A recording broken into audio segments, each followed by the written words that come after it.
मेरे प्यारे देशवासियों, आप सबको नमस्कार। फिर एक बार मन की बात से आप सबके साथ जुड़ने का सौभाग्य मुझे मिला है। आज भारत दक्षिण अफ्रीका के बीच 5वां वनडे मैच मुंबई में खेलने जा रहा है। ये सीरीज है जिसका नाम गांधी मंडेला सीरीज दिया गया है। अभी तक सीरीज रोमांचक मोड़ पर है। दोनों टीम 2-2 मैच जीत चुके हैं और इसलिए आखिरी के मैच का महत्व और ज़्यादा बढ़ गया है। मेरी सभी खिलाड़ियों को बहुत-बहुत शुभकामनाएं। आज मैं आकाशवाणी के कन्नूर केंद्र के मित्रों को बधाई देना चाहता हूँ। बधाई इसलिए देनी है कि जब मैंने मन की बात प्रारंभ की तो कई लोग उसके जुड़ते चले गए। उसमें केरल की एक 12वीं की छात्रा श्रद्धा थाम्बन जुड़ी थी।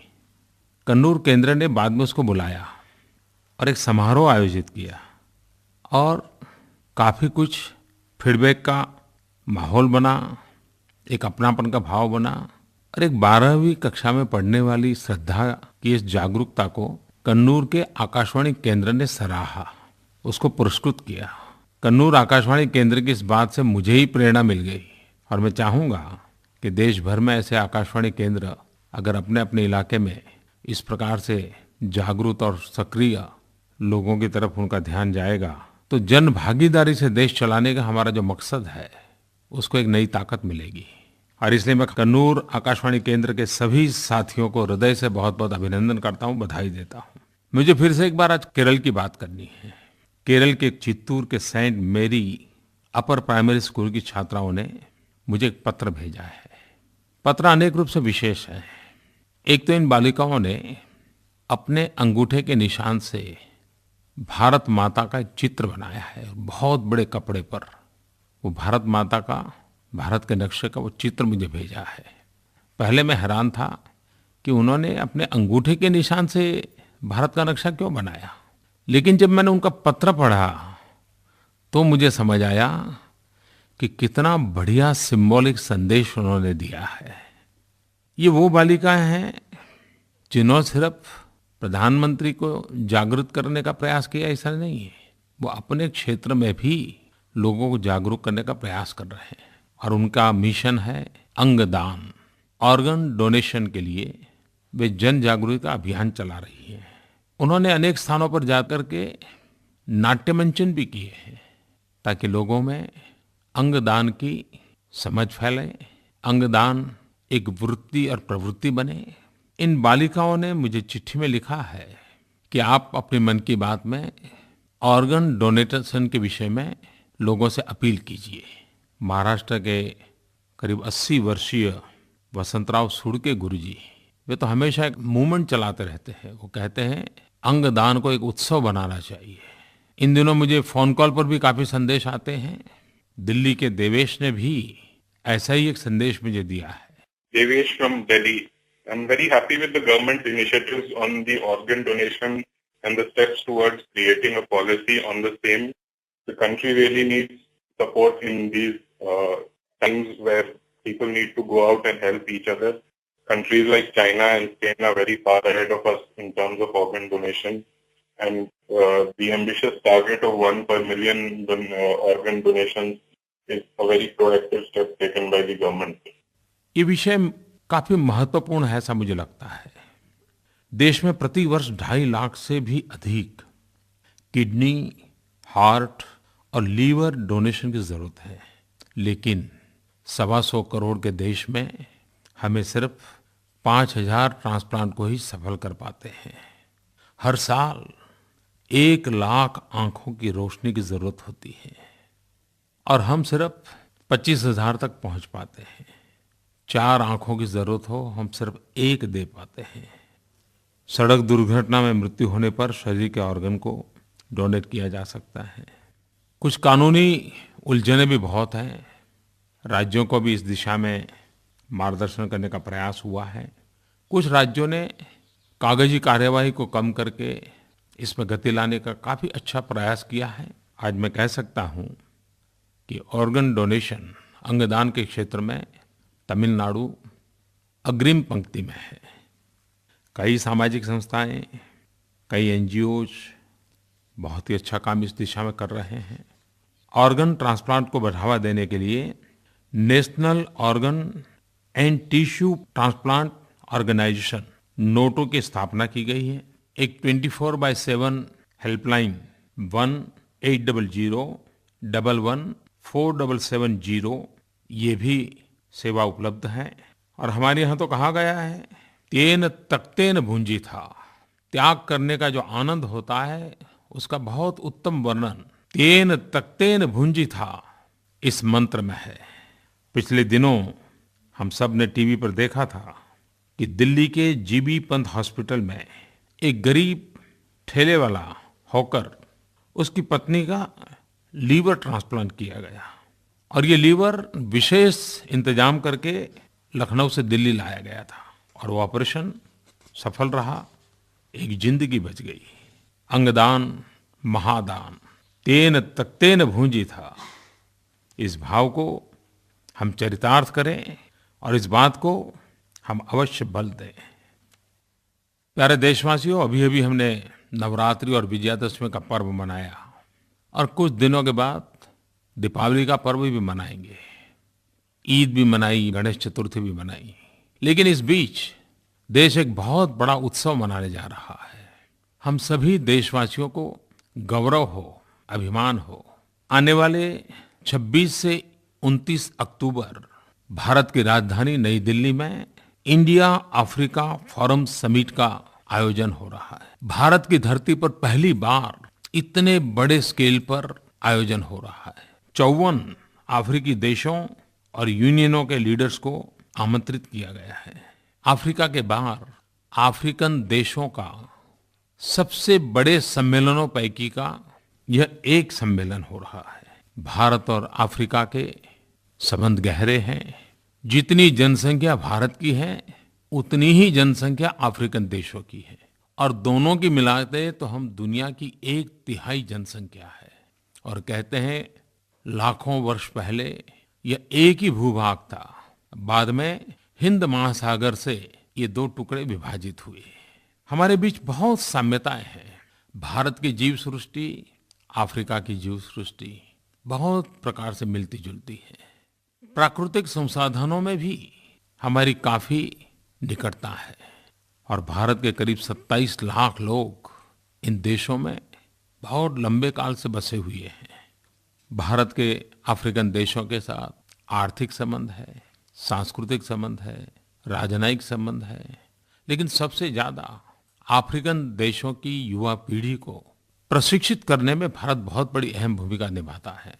Human resource development, capacity building, 25,000 से ज्यादा अफ्रीकन स्टूडेंट्स भारत में पढ़े हैं और आज अफ्रीका के कई देश के नेता हैं भारत में पढ़ करके गए हैं।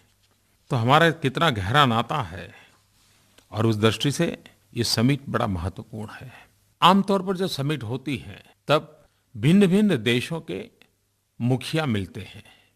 ये बात सही है कि समिट में मुखियाओं की मीटिंग होने वाली है, लेकिन हमारी कोशिश है कि ये जनता का भी मिलन होना चाहिए। और इस बार भारत सरकार ने, खास करके एचआरडी मिनिस्ट्री ने एक बड़ा ही अच्छा कार्यक्रम किया। सीबीएसई की जितनी भी एफिलिएटेड स्कूल हैं उनके बच्चों के बीच एक ऐसे कंपटीशन का कार्यक्रम किया गया, कविताएं लिखने का कार्यक्रम किया गया, उनकी भागीदारी बढ़ाने का कार्यक्रम किया गया। करीब 1600 स्कूलों ने उसमें भाग लिया। भारत और भारत के बाहर की भी स्कूलें थी और हजारों स्कूली बच्चों ने भारत अफ्रीकन संबंधों को बल देने वाली बातें लिखी। दूसरी तरफ महात्मा गांधी की जन्मभूमि पोरबंदर से मेमोरीज ऑफ महात्मा एक प्रदर्शनी, मोबाइल प्रदर्शनी पोरबंदर से लेकर के उत्तरी राज्यों का भ्रमण करते करते 29 अक्टूबर को दिल्ली पहुंच रही है। लाखों स्कूली बच्चों ने इस प्रदर्शनी को देखा, गांव-गांव लोगों ने देखा और अफ्रीका और भारत के संबंधों में महात्मा गांधी की कैसी महान भूमिका रही थी, महात्मा गांधी के व्यक्तित्व का असर इन दोनों भूभाग पर कितना रहा था, इसको लोगों ने जाना, पहचाना। ये जो प्रतियोगिता हुई उसमें बहुत उत्तम प्रकार के रचनाएं आई एक रचना की तरफ मेरा ध्यान जाता है, मुझे अच्छा लगा इसलिए मैं आपको सुनाना चाहता हूँ। हमारे छोटे-छोटे स्थान पर स्कूलों के बच्चे भी कितने होनहार हैं, इनकी दृष्टि कितनी व्यापक है और कितनी गहराई से सोचते हैं, इसका उसमें दर्शन होता है। मुजफ्फरनगर, उत्तर प्रदेश, वहाँ से गरिमा गुप्ता ने इस स्पर्धा में एक कविता लिखी है और बढ़िया लिखा है उसने। उसने लिखा है, अफ्रीका में नील नदी, सागर का नाम है लाल, महाद्वीप विशाल है, प्रवासी भारतीय खुशहाल। जैसे सिंधु घाटी की सभ्यता है भारत की पहचान, नील नदी और कार्थेज है अफ्रीकी सभ्यता में महान। गांधी जी ने शुरू किया अफ्रीका से आंदोलन, ऐसा चलाया जादू सब पर, जीत लिया सबका मन। जोनसबर्ग हो या किंगस्टन, जिम्बाब्वे हो या चाड, सब अफ्रीकी देशों में मिलती है हमारी आलू चाट। लिखने के तो लिख डालूं पंक्ति कई हजार, अफ्रीका के जंगलों से करती हूं मैं प्यार। वैसे कविता तो बड़ी लंबी है, लेकिन मैंने कुछ ही चीजों को आपको सुनाया है। वैसे तो समीट इंडो अफ्रीका है, लेकिन जन जन को जोड़ने का कैसा अवसर बनता है, ये साफ साफ हमें दिखाई देता है। मैं गरिमा को, इसमें हिस्सा लेने वाले सभी बालकों को, 1600 से अधिक स्कूलों को और एचआरडी मिनिस्ट्री को बहुत बहुत अभिनंदन देता हूँ। मैंने 15 अगस्त को पिछली बार सांसद आदर्श ग्राम योजना के संबंध में एक प्रस्ताव रखा था। उसके बाद बहुत सारे सांसद मित्रों ने इस काम को साकार किया, बड़े मन से लगे रहे। पिछले महीने भोपाल में एक कार्यशाला हुई, जिसमें जहाँ ये आदर्श ग्राम हो रहे हैं, वहाँ के प्रधान, वहाँ के कलेक्टर, वहाँ के कुछ सांसद, भारत सरकार, राज्य सरकार, सब ने मिलकर के आदर्श ग्राम योजना के विषय पर गहरी चर्चा की। किस प्रकार के नई नई चीजें ध्यान में आई और बड़ी ही उत्साहवर्धक ध्यान में आई। कुछ चीजें जरूर मैं आपके ध्यान में लाना चाहता हूँ। झारखंड एक प्रकार से काफी बड़ा प्रदेश, आदिवासी क्षेत्र है। दुर्भाग्य से माओवाद, उग्रपंथ, बम बंदूक, लहूलुहान धरती, झारखंड की जब बात आती है तब ये सारी बातें सुनाई देती हैं। इन वामपंथी उग्रवादियों के प्रभाव के तहत वहाँ के कई इलाके बर्बाद हुए हैं। लेकिन वहाँ के हमारे सांसद वैसे बहुत बड़े वरिष्ठ हैं, कभी संसद में डेप्यूटी स्पीकर भी रहे हैं। श्रीमान करिया मुंडा जी, आदिवासियों के लिए उन्होंने अपनी जिंदगी खपाई हुई है। उन्होंने झारखंड के कुंती जिला के परसी ग्राम पंचायत को आदर्श ग्राम बनाने के लिए चुना। उग्रवादी वामपंथी का राज जहाँ चलता था, वहाँ सरकारी मुलाजिमों के लिए जाना भी मुश्किल था, डॉक्टर तक जा नहीं पाते थे। उन्होंने खुद जाना आना शुरू किया, लोगों में विश्वास पैदा किया, सरकारी व्यवस्थाओं में प्राण भरने की कोशिश की, अधिकारियों को आने के लिए प्रोत्साहित किया और एक लंबे अरसे से उदासीनता का जो माहौल था उसमें कुछ कर गुजारने का इच्छा पैदा की। आदर्श ग्राम में इंफ्रास्ट्रक्चर की और व्यवस्थाओं के साथ साथ ये जन चेतना जगाने का एक बड़ा ही सफल प्रयास झारखंड के इस परसी गांव में हुआ। मैं आदरणीय सांसद श्रीमान करिया मुंडा जी को बधाई देता हूँ। वैसा ही मुझे एक खबर मिली आंध्र से। आंध्र के सांसद अशोक गजपति राजू जी आदर्श ग्राम की योजना में वो खुद खप गए और उन्होंने आंध्र प्रदेश के विजयनगरम जिले के द्वारापुड़ी ग्राम पंचायत को आदर्श ग्राम के लिए चुना। बाकी व्यवस्था तो हो रही है, लेकिन उन्होंने एक बड़ा विशेष इनोवेटिव काम किया। उन्होंने वहाँ की स्कूलों में जो विद्यार्थी पढ़ते हैं उनको एक काम दिया, क्योंकि गांव में नई पीढ़ी तो शिक्षा के लिए भाग्यशाली बनी है, लेकिन गांव की पुरानी पीढ़ी निरक्षर है। तो उन्होंने जो बड़ी आयु के बच्चे थे उनको कहा कि अब हर दिन आपको अपने माँ बाप को इस क्लास में पढ़ाना है। और वो स्कूल एक प्रकार से सुबह बच्चों के लिए शिक्षा और शाम को बच्चों को शिक्षक बनाने वाली शिक्षा देती है। और करीब करीब 550 प्रौढ़ निरक्षर को इन्हीं बच्चों ने पढ़ाया, उनको साक्षर किया। देखिए, समाज में कोई बजट नहीं, कोई सर्कुलर नहीं, कोई खास व्यवस्था नहीं, लेकिन इच्छा शक्ति से कितना बड़ा परिवर्तन लाया जा सकता है, वे द्वारापुड़ी ग्राम पंचायत से देखने को मिल रहा है। वैसे ही एक हमारे आदरणीय सांसद श्रीमान C.L. रुवाला, ये मिजोरम के सांसद है, नॉर्थ ईस्ट, उन्होंने ख्वालाई लंग गांव को आदर्श ग्राम के लिए चुना और उन्होंने एक विशेष काम किया। ये गांव शुगर केन, गन्ने के उत्पादन के लिए तथा राज्य में कुर्ताई गुड़ के लिए काफी प्रसिद्ध है। श्रीमान रुवाला जी ने इस गांव में 11 मार्च को कुर्ताई कुट शुगर केन फेस्टिवल शुरू किया। सभी क्षेत्र के लोग उसमें एकजुट हो गए। पुराने सार्वजनिक जीवन के लोग भी आए, वहां से निकले हुए सरकारी अधिकारी भी आए और गन्ने के उत्पादन की बिक्री बढ़े, उसके लिए एक प्रदर्शनी भी लगाई गई। गांव को आर्थिक गतिविधि का केंद्र कैसे बनाया जा सकता है, गांव के ही उत्पादन का मार्केट कैसे किया जा सकता है, आदर्श गांव के साथ साथ एक आत्मनिर्भर गांव बनाने का उनका प्रयास, सचमुच में श्रीमान रुवाला जी अभिनंदन के अधिकारी हैं। मेरे प्यारे भाइयों बहनों, मन की बात हो और स्वच्छता की बात ना आए, ऐसा कैसे हो सकता है। मुझे मुंबई से सविता राय ने एक टेलीफोन के द्वारा संदेश भेजा है। दिवाली की तैयारी के लिए हर साल हम अपने घरों को साफ करते हैं। इस दिवाली को हम अपने घरों के साथ साथ अपने बाहर के वातावरण को भी स्वच्छ बनाएं और उसे दिवाली के बाद भी स्वच्छ बनाए रखें। उन्होंने सही बात पे ध्यान आकर्षित किया। मैं आपको याद कराना चाहता हूँ मेरे प्यारे देशवासियों, गत वर्ष दिवाली के त्योहार के बाद हमारे देश के विशेष करके मीडिया ने एक बड़ी मुहिम चलाई और दिवाली के बाद जहाँ जहाँ पटाखे पड़े थे वो सारी चीजें दिखाई और उन्होंने कहा कि ये ठीक नहीं है। एक जागृति का अभियान चला लिया था सभी मीडिया वालों ने और उसका परिणाम ये आया कि दिवाली के तुरंत बाद एक सफाई का अभियान चल पड़ा था, अपने आप चल पड़ा था। तो आपकी बात सही है कि हम त्योहार के पहले जितनी चिंता करते हैं त्योहार के बाद भी करनी चाहिए, हर सार्वजनिक कार्यक्रम में करनी चाहिए। और मैं आज विशेष रूप से हिंदुस्तान के सारे मीडिया जगत को अभिनंदन करना चाहता हूँ। गत 2 अक्टूबर को महात्मा गांधी जी की जन्म जयंती पर और स्वच्छ भारत अभियान के 1 साल पर मुझे इंडिया टुडे ग्रुप द्वारा सफाईगिरी सम्मेलन में शरीक होने का सौभाग्य मिला।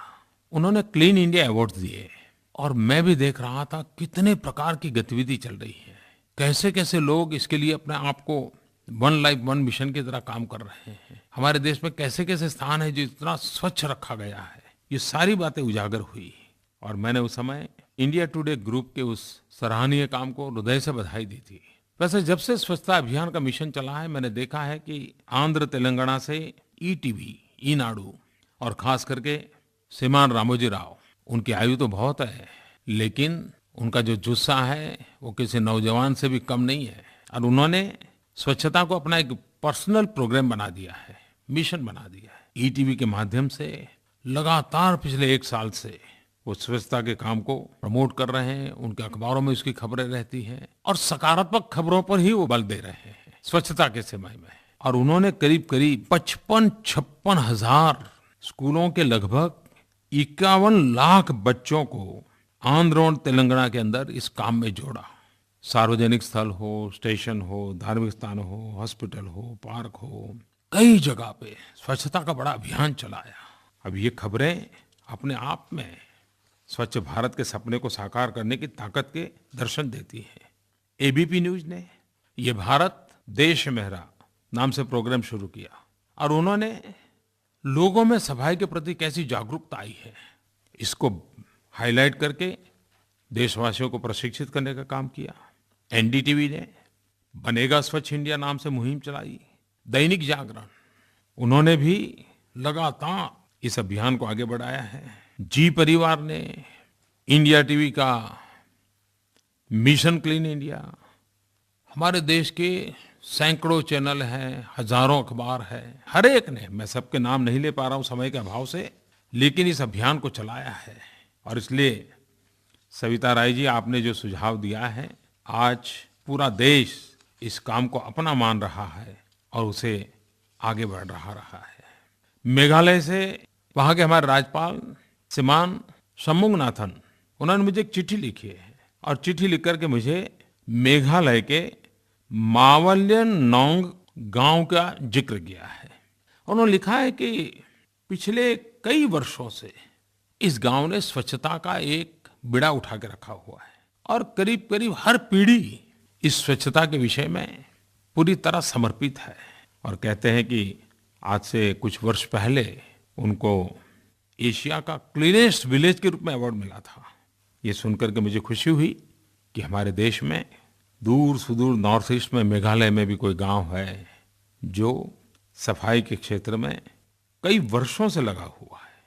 वहाँ के नागरिकों का ये स्वभाव बन गया है, गांव का ये संस्कार बन गया है। यही तो है, हम सबको विश्वास पैदा करता है कि हमारा देश जरूर स्वच्छ होगा, देशवासियों के प्रयत्नों से होगा।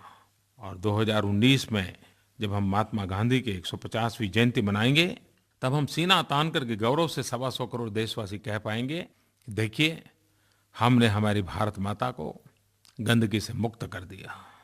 मेरे प्यारे देशवासियों, मैंने 15 अगस्त को लाल किले से ये कहा था कि कुछ बातें हैं जहां भ्रष्टाचार घर कर गया है।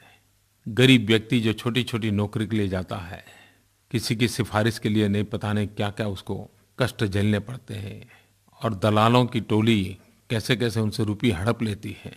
नौकरी मिले तो भी रुपये जाते हैं, नौकरी न मिले तो भी रुपये जाते हैं। सारी खबरें हम सुनते थे और उसी में से मेरे मन में एक विचार आया था कि छोटी छोटी नौकरियों के लिए इंटरव्यू की क्या जरूरत है।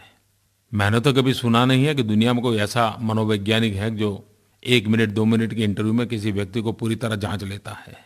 और इसी विचार से मैंने घोषणा की थी कि क्यों न हम ये छोटी पायरी की नौकरियां हैं वहां पर इंटरव्यू की परंपरा खत्म करें। मेरे प्यारे युवा मित्रों, मैं आज गर्व से कहना चाहता हूं कि सरकार ने सारी प्रक्रियाएं पूर्ण कर ली और केंद्र सरकार के ग्रुप डी, ग्रुप सी और ग्रुप बी के नॉन गैजेटेड पदों में अब भर्ती के लिए साक्षात्कार नहीं होगा, इंटरव्यू नहीं होगा। 1 जनवरी 2016 ये लागू हो जाएगा। अभी जहां प्रक्रिया चल रही है उसमें कोई रुकावट हम नहीं करेंगे, लेकिन 1 जनवरी 2016 से ये लागू हो जाएगा। तो सभी युवा मित्रों को मेरी शुभकामना है। वैसे ही पिछले बजट में हमने एक महत्वपूर्ण योजना घोषित की थी।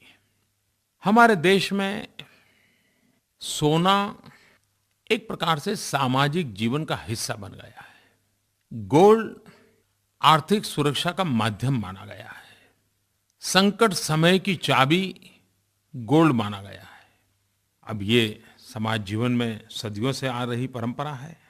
सोने का प्यार मैं नहीं मानता उसको कोई कम कर सकता है, लेकिन सोने को डेड मनी के रूप में पड़े रखना ये तो आज के युग में शोभा नहीं देता है। सोना शक्ति बन सकता है, सोना आर्थिक शक्ति बन सकता है, सोना देश की आर्थिक संपत्ति बन सकता है और हर भारतवासी ने इसमें योगदान देना चाहिए। आज मुझे खुशी है कि बजट में जो हमने वादा किया था, इस दिवाली के त्योहार में, और जबकि धनतेरस और लोग उस दिन खास रूप से सोना खरीदते हैं, तो उसके पूर्व ही हम महत्वपूर्ण योजनाओं को लॉन्च करने जा रहे हैं। गोल्ड मोनेटाइजेशन स्कीम हम लाए हैं। इसके अंतर्गत आप अपना गोल्ड बैंक में जमा कर सकते हैं और बैंक उस पर आपको ब्याज देगी जैसे कि आप अपने पैसे जमा करें और ब्याज मिलता है। पहले गोल्ड लॉकर में रखते थे और लॉकर का किराया हमें देना पड़ता था। अब गोल्ड बैंक में रखेंगे और पैसा बैंक आपको ब्याज के रूप में देगा। कहिए देशवासियों, अब सोना संपत्ति बन सकता है कि नहीं बन सकता है? सोना डेड मनी से एक जीवन ताकत के रूप में परिवर्तित हो सकता है कि नहीं हो सकता है? बस यही तो काम हमें करना है। आप मुझे साथ दीजिए। अब घर में गोल्ड मत रखिए, उसकी सुरक्षा और उसका ब्याज, दो फायदे, जरूर लाभ उठाइए। दूसरी एक बात है, सोवरिन गोल्ड बॉन्ड में आपके हाथ में सोने की लगड़ी तो नहीं आती है, एक कागज आता है, लेकिन उस कागज का मूल्य उतना ही है जितना कि सोने का है। और जिस दिन वो आप कागज वापस करोगे, वापस करने के दिन सोने का जितना मूल्य होगा उतना ही पैसा आपको दिया जाएगा। यानी मान लीजिए आज आपने 1000 रुपये के सोने के दाम के हिसाब से ये स्वर्णिम बॉन्ड लिया, और 5 साल के बाद आप बॉन्ड वापस करने गए और उस समय सोने का दाम 2,500 है, तो उस कागज के बदले में आपको 2,500 रुपये मिलेगा। तो ये इसका हम प्रारंभ कर रहे हैं कि इसके कारण अब हमें सोना खरीदने की ज़रूरत नहीं पड़ेगी, सोना संभालने की ज़रूरत नहीं पड़ेगी, सोना कहाँ रखे उसकी चिंता हट जाएगी और कागज को तो कोई चोरी करने आएगा भी नहीं। तो मैं सुरक्षा की गारंटी वाली ये स्कीम आने वाले हफ्ते में जरूर देशवासियों के सामने रखूंगा। मुझे यह बताते हुए खुशी हो रही है कि हम गोल्ड कॉइन भी ला रहे हैं, अशोक चक्र वाला गोल्ड कॉइन। आज़ादी को करीब करीब 70 साल हुए, लेकिन अब तक हम फॉरेन गोल्ड कॉइन का ही उपयोग करते रहे हैं या गोल्ड बुलियन बार्स, ये भी विदेशी उपयोग करते रहे हैं। हमारा देश का स्वदेशी मार्का क्यों नहीं होना चाहिए? और इसलिए आने वाले हफ्ते में और धनतेरस के पूर्व, जो धनतेरस से सामान्य नागरिक को उपलब्ध हो जाएगा, 5 ग्राम और 10 ग्राम का अशोक चक्र वाला भारतीय सोने का सिक्का शुरू किया जा रहा है। इसके साथ ही 20 ग्राम का गोल्ड बुलियन भी लोगों के लिए उपलब्ध होगा। मुझे विश्वास है कि नई स्कीम एक आर्थिक विकास की दिशा में नया परिवर्तन लाएगी और मुझे आपका सहयोग मिलेगा। मेरे प्यारे देशवासियों, 31 अक्टूबर को लौह पुरुष सरदार वल्लभ भाई पटेल की जन्म जयंती है। एक भारत श्रेष्ठ भारत, सरदार वल्लभ भाई पटेल को याद करते ही पूरा भारत का मानचित्र सामने आता है। भारत की एकता के लिए इस महापुरुष ने बहुत बड़ा योगदान किया है। लौह पुरुष के रूप में अपने सामर्थ्य का परिचय दिलाया है। सरदार साहब को तो हम श्रद्धांजलि देंगे ही देंगे, लेकिन भारत को एक करने का उनका जो सपना था, भौगोलिक रूप से उन्होंने करके दिखाया। लेकिन एकता का मंत्र ये निरंतर हमारे चिंतन का, व्यवहार का, अभिव्यक्ति का माध्यम होना चाहिए। भारत विविधताओं से भरा हुआ है। अनेक पंथ, अनेक संप्रदाय, अनेक बोली, अनेक जाति, अनेक पहरवेश, कितनी विविधताओं से भरा हुआ अपना भारत देश। और ये विविधता ही तो है जिसके कारण हमारी शोभा है। ये विविधता न होती तो शायद जिस शोभा के लिए हम गर्व करते हैं वो नहीं कर पाते। और इसलिए विविधता ही एकता का मंत्र है। शांति, सद्भावना, एकता, यही तो विकास की जड़ी बूटी है। पिछले कई वर्षों से 31 अक्टूबर को देश के कई कोने में रन फॉर यूनिटी के कार्यक्रम होते हैं, एकता की दौड़। मुझे भी पहले उसमें शरीक होने का सौभाग्य मिला है। मैंने सुना है इस बार भी चारों तरफ इसकी योजनाएं बन रही हैं। लोग उत्साह से एकता की दौड़ की तैयारी कर रहे हैं। एकता की दौड़ ही सच्चे अर्थ में विकास की दौड़ है। दूसरे अर्थ में कहूं तो विकास की दौड़ की गारंटी भी एकता की दौड़ है। आइए सरदार साहब को श्रद्धांजलि दें, एकता का मंत्र को आगे बढ़ाएं। प्यारे भाइयों बहनों, अब तो आप सब लोग दिवाली की तैयारियों में लगे होंगे। घर में सफाई होती है कि नई चीजें खरीदी जाती होगी। दीपावली का पर्व हमारे देश के हर कोने में अलग अलग रूप से मनाया जाता है। दीपावली के पावन पर्व के लिए मैं आपको बहुत बहुत शुभकामनाएं देता हूँ। लेकिन दिवाली के दिनों में कुछ हादसे ध्यान में आते हैं। पटाखे फोड़ने के कारण या दीप के कारण आगजनी होती है। पटाखों के कारण बच्चों को बहुत नुकसान हो जाता है। मैं हर माँ बाप से कहूँगा कि दीपावली का आनंद तो मनाएं, लेकिन ऐसा कोई अकस्मात न हो जाए, हमारे परिवार के संतान का कोई नुकसान न हो जाए। आप जरूर इसकी भी चिंता करेंगे और सफाई तो करनी ही करनी है। मेरे प्यारे देशवासियों, दीपावली के दूसरे दिन मुझे ब्रिटेन की यात्रा पर जाना है।